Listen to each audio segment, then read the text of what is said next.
So I installed the K&N air intake, and I just want to do a little test drive. So see how she works.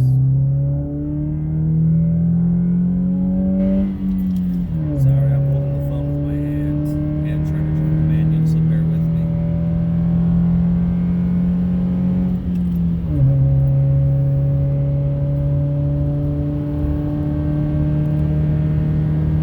She definitely sounds a lot better.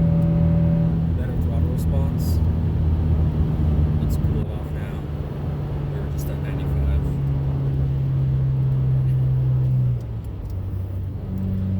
Down in the 5th gear now.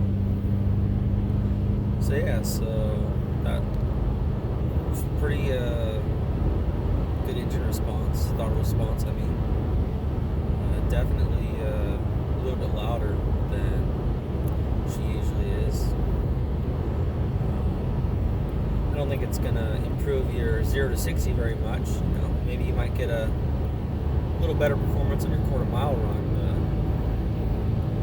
but that wasn't bad at all. And I just got it to 95, and not sure how quick that was, but you can check for yourself. Just look on the videos. So I do also have a MagnaFlow catback exhaust, so that might have been a little bit of the sound. I don't think this little 2-liter engine is going to make all that noise all on its own. But overall, that's a good sounding engine. So I definitely think it was worth it. Install was pretty easy. You just follow the instructions. The whole thing took me about 25 minutes. You'll need a 10mm wrench, 10mm socket with an extension, and some vice grips of some kind to get the clamps off the hoses.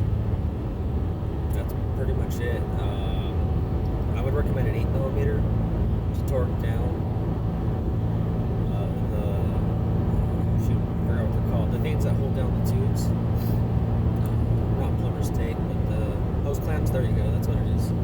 I would recommend an 8mm to impact those down, torque them down a little bit.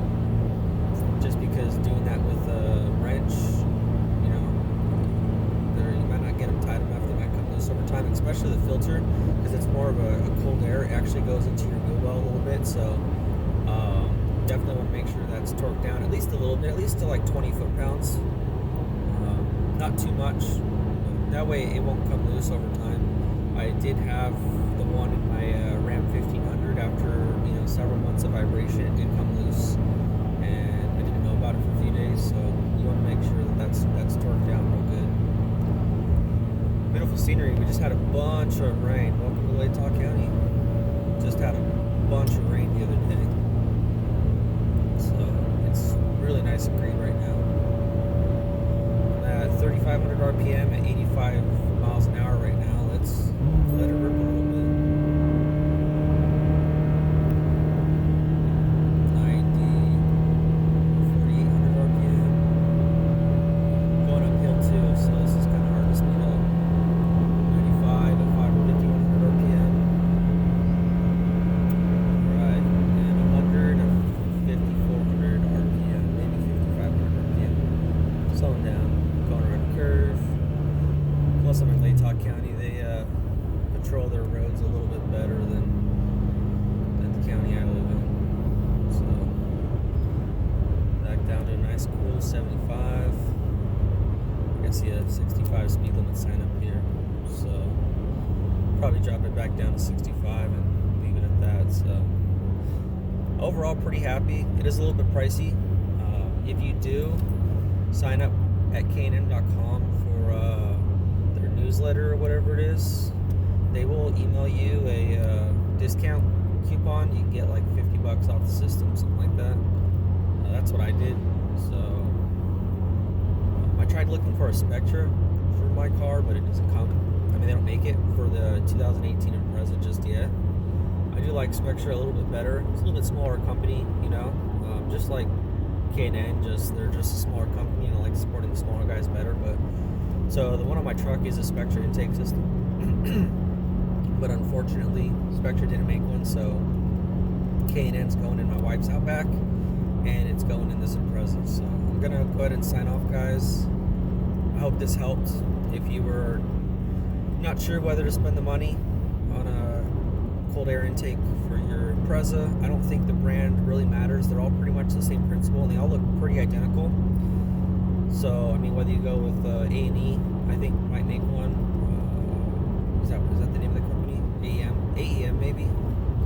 You guys know what I'm talking about. K&N or Spectra, when they finally do make one, they're all probably about the same. They all use the same media filter for their actual rewashable filters, the same media. So, you know, it's basically your choice what brand you like better. Overall, I think you're gonna get the same results. They say 5 horsepower gain with this intake system, so I hope that's the case, because that'd be pretty nice. Alright, signing off, you guys, and hope you liked the video, and I hope this helps you with your decision on whether to get a cold air intake for your Impreza or not. Have a good one.